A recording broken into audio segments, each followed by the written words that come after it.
how to withdraw money from Bitget to bank account.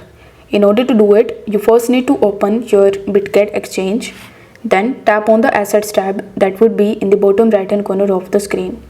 Now by default you will be on the overview page, but you need to tap on the spot in the top and then select the withdraw option.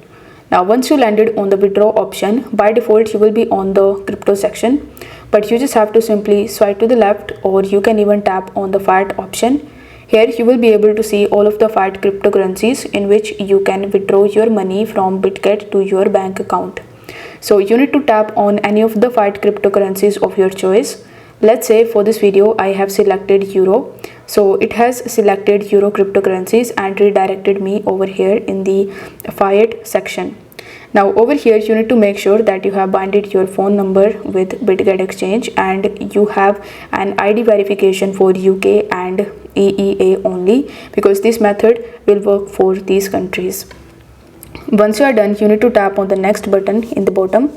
After that you just have to simply follow further on screen instructions, like you need to link your bank account, then you need to follow further instructions in order to successfully withdraw your money from Bitget to bank account. If you find this video helpful, then don't forget to like the video and subscribe to the channel. I will see you in the next one.